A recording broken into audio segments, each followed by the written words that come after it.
ሜሌክ አታውን እባክህ ምንም ነገር እንዳታረግ። አንተን ነው ሲከታተለኝ ነበር።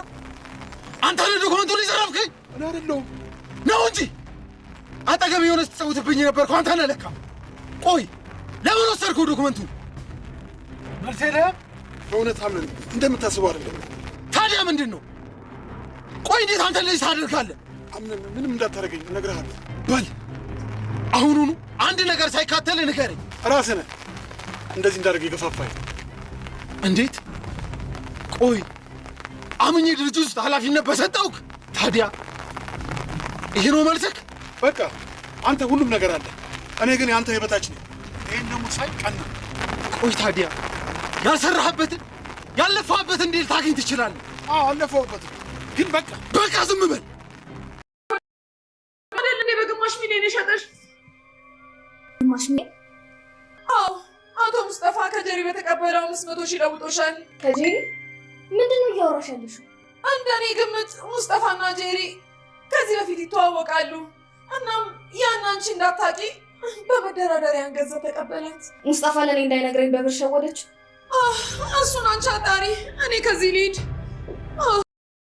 ለስራ እንወጣለን። አቶ አምነን፣ ሙስጠፋ ከዚህ ሊሄድ ነው።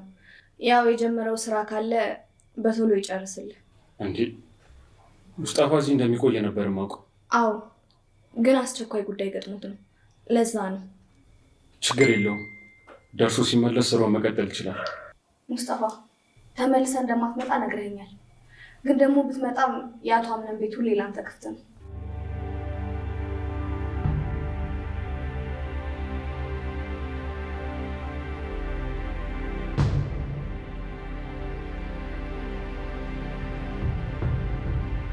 ለእሱ የተከፈተው በር አንቺንም ሳያስወጣ ይዘጋ።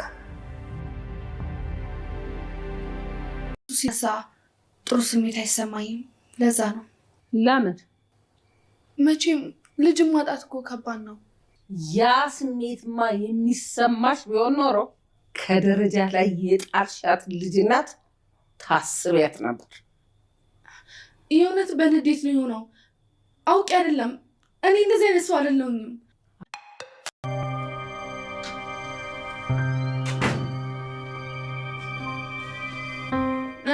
ቤሊን እንድናወራ ፈልጌ ነበር የመጣሁት። እሺ እናውራ። ቆይ ግን ምንድን ነው ፍላጎትሽ? ገንዘብ ከሆነ ልስጥሽና ከዚህም ሆነ ከህይወቴ ውልቅ ብለሽ ውጭልኝ። ለምን? ቆይ ምን አይነት ጥያቄ ነው? የኔ ቤት ስለሆነ ነዋ። እሺ በቃ ትንሽ ይሻለኝና ከዚህ ሄዳለሁ።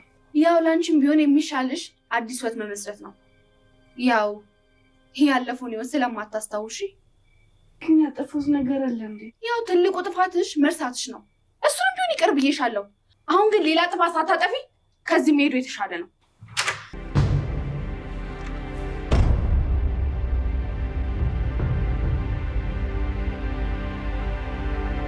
ጄሪ ዝም ታደርጊያለሽ? ያው ቤሌን ያለችበትን ሁኔታ ለማየት ነው። እንደዛ ከሆነ ጥሩ። ቤሌን እንዴት ነሽ? ደህና ነኝ ሚስጥረኝ። ምን? ማን ያልሽው? ጄሪ እባክሽ ያለችበትን ሁኔታ እያወቅሽ እንደዚህ እንዳትናገረት። ቆይ እኔ መቼ ነው መናገር የምችለው? የእውነት ግን አምነን ታውቀዋል? የእውነት እኔን እየተናገርከኝ ነው ያለኸው? ሜርሲ አንገቷን ሲፈን ስትንቃት ሁሉንም ነገር ትናገራለች።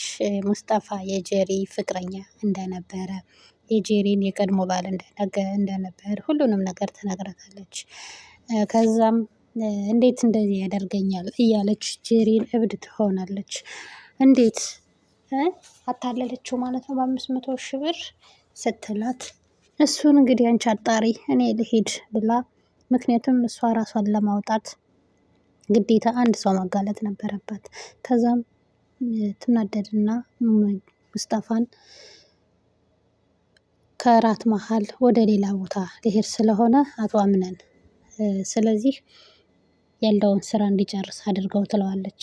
በጣም ነው የደነገጠው። ምክንያቱም ሲፈን እንዴት ታደርገኛለች ብሎ አላሰበም ነበረ። ከዛ ክፍላቸውም ከገባ በኋላ ለምንድን ነው እንደዛ የምታደርጊው? አልገባኝም። ስማ ሙስጠፋ፣ እኔ እኮ አንተ እኔ እንድታግዘኝ እንጂ ያመጣሁህ እኔን ከጄሪን ጋር ሆነህ የቀድሞ ሚስት ጋር እንትን እንድትል አይደለም። ምንህ ነች ጄሪ ስትለው የቀድሞ ሚስቴ ነበረች ብሎ ሁሉንም ነገር ይነግራታል። ከዛም እና በቃ በጣም ቀንታለች፣ በጣም ተናዳለች። ምክንያቱም በጣም ወደዋለች፣ ሙስጠፋን በጣም ተወደዋለች። ከዛ እሺ በቃ ተመልሰህ ስትመጣ መቀጠል ትችላለህ ስትለው ሲለው አምነን አይ የሚመለስ አይመስለኝም ሙስጠፋ ከተመለስክ ግን የአቶ አምነን ቤት ሁሌም ላንተ ክፍት ነው ትለዋለች። ያው እንደምታውቁት ራስ ወዳድ ናት፣ በጣም ራስ ወዳድ ናት። ለራሷ ጥቅም ብቻ ነው የምትፈልገው ሲፈን ማለት ነው። ሚስጥረኛ የምትለው አምነንና ቤሊን ደግሞ እዚህ ጋር ቁጭ ብለው እያወሩ እያለ ከዛም ጄሪ በጣም ከመቀናቷ የተነሳ ከተኛችበት መታ ቤሊን እኔ የምልሽ መቼ ነው ግን ከህይወቴ የምትወጪው? መቼ ነው ግን ከዚህ ቤት የምትወጪው ስትላት ምን ነው ያጠፋሁት ነገር አለ እንዴ? ይሻለኝና ትንሽ እወጣለሁ ትላታለች። አዎ ለአንቺም እሱ ነው የሚሻለሽ አዲስ ህይወት ብትጀምሪ፣ ምክንያቱም ማስታወስ ስለማትችይ እያለች ታመነጫጭቃታለች።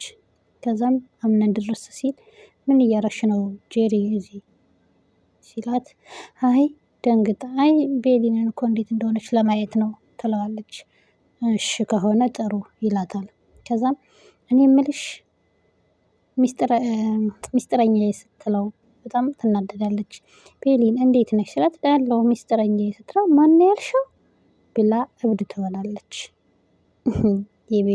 የጄሪ ቅናት ከቀን ወደ ቀን እየባሰበት ስለመጣ እናም እራት እየበሉ ተሰብስበው መቼ ነው በስንት ጊዜያችን ነው ግን ተሰብስበን ያሳለፍነው ስትለው አያቴ አንቺ እኮ ቤት ስለማትውይ ነው ትላታለች ጄሪ።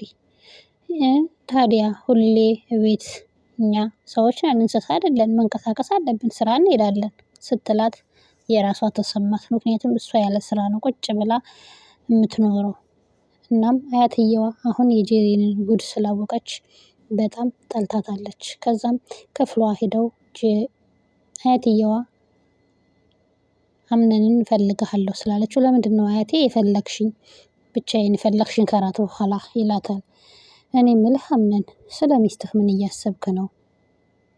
አያቴ አንድ ነገር የደበኩሽ አለ ማለት ትተማመንባታለህ ለምንድን ነው የማትወልደው ስትለው አንድ የደበኩሽ ነገር አለ ጄሪን እርጉዝ ነበረች እናም አስወርዷት ነው ይላታል። ማለት በምንድን ነው የወረደው ስትለው በተመረዘ ምግብ ነው የተባለው ይላታል። እሺ ጥሩ የምትተማመንባት ከሆነ አሁንም ቢሆን አልረፈደም ምናምን ትለዋለች። ያው እሱ ግን በጭራሽ የላዛ ልጅ ብሎ ነው እንጂ ሲጀመርም ያገባት በፍጹም ጄሪን አይወዳትም። የሚወዳት ቤሊንን ነው። ቤሊን ሁለታቸው ብቻ ናቸው የሚዋደዱት። ከዛ ቤሊንንም ታስጠራታለች። ቤሊን ስትመጣ አቤት አያቴ ፈለግሽኝ ትላታለች። አዎ ፈልጌሽ እኔ የምልሽ ትላታለች። ከዚህ በፊት አርግዘሽ ነበር አሉ በምን ምክንያት ነው የወረደብሽ ልጅ ስትላት አይ አዎ አርግዤ ነበር ከአቶ አምነን። ጭራሽ አባቱንም ትጠራጠሪያለሽ ትላለች። አይ ያ ጊዜ ሲነሳ ጥሩ ስሜት ስለማይሰማኝ ነው ያው የወለደ ያውቀዋል ስትል የወለደ ያውቀዋል ይሄን ብታስቢማ ኑሮ ከፎቅ ላይ ከደረጃ ላይ የገፈተርሻት ልጅ እናት ታሳዝንሽ ነበር ስትላት በጣም ደነገጠች። አይ አውቄ አይደለም አጋጣሚ ነው ፈልጊው አይደለም ምናምን እያለች ትቀባጥራለች። ከዛ ዝም በይ በቃሽ ትላታለች። ከዛም ትወጣለች። እንግዲህ የቤሊን ጉድ የጄሪን ጉድ እየታወቀባት ነው። ሁሉም ነገር ጋድ እየወጣ ነው ማለት ነው። ሚስጥረኛዬ ስትለውም ሰምታ እብድ ሆናለች። አሁን ደግሞ አያትየውም ተጨምራባታለች። ሙስጠፋም ሊሄድ ነው ከዚህ ቤት ስትባል በጣም ነበረ ደስ ያላት ጄሪ። ከዛ ግን ሲፈን ለሱ የተከፈተ በር አንቺንም ሳያባርር አይዘጋም ብላ ትዝታለች። በውስጧ ለብቻዋ ሲፈን ላድርግ ካለች ታደርገዋለች። እሷም የማታደርገው ምንም ነገር የለም። የአቶ አምነን ድርጅት እንግዲህ ወንበዴዋ አንደኛዋ ወንበዴ ወይዘሮ ሜርሲ ስለሆነች በወንበዴዎች ተከቧል ማለት ነው። ምክንያቱም በወንበዴ ተከቦ ሁሉም ነገር ሊያከሳስሩት ዶክሜንቶች የለ ሁሉም ነገር ወስደውበታል። እናም እሱ ሚስጥረኛ ጋር ቤሊን ጋር እያወራ ነበረ። እኔ ምልካምን ጄሪን ግን ምንህ ናት? እህትህ ናት? ሚስትህ ናት? እኔ ሌላ ነገር እንዳይፈጠርብን ችግር እንዳልፈጥር በቃ እኔ ከዚህ ልሂድ ምናምን ትለዋለች። አሁን አንቺ ስለሱ ማሰብ የለብሽም፣ ጤናሽን ብቻ ነው ማሰብ የለብሽ እያለ እሱም ያጽናናታል፣ ያበረታታል። ጄሪን እንደዛ ከተናገራት በኋላ ወጣ እያለቀሰች ከሙስጠፋ ጋር ሙስጠፋ ወጥቶ አይቷት ቁጭ ብሎ እያያት ነበረ። ያንቺ በደል ያንቺ ግፍ ገና እባክህ ተቀይመኝ ከሆነ ይቅር በለኝ ትለዋለች።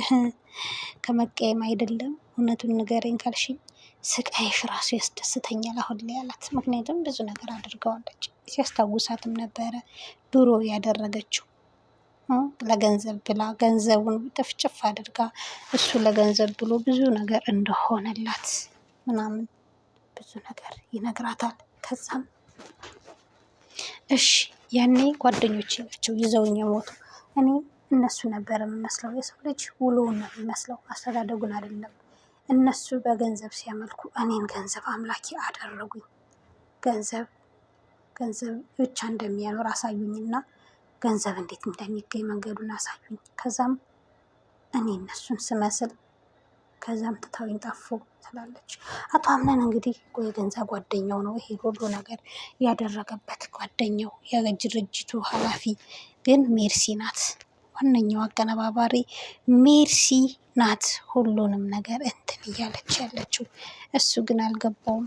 አቶ አምነን አልገባውም። ማን ነው ከጎን ያለ ማን ነው ዶክሜንቱ ምን ይሰራልሃል ሲለውም በቃ እኔ ነኝ ያደረኩት፣ ምክንያቱም ቀን ነው አንተ ሁሉ ነገር አለ፣ እኔ ግን ያንተ የበታች ነኝ ይለዋል። እና ያለፋበት ነው አልለፈውበትም፣ ግን በቃ አደረኩት ይለዋል። ማመን ነው ያቃተው። ውድና የተከበራችሁ እንግዲህ ተኩሶበታል። ቀጣዩን አብረን የምናየው ይሆናል። እስከዛው ላይክ እና ሼር ሰብስክራይብ ያደረጋችሁ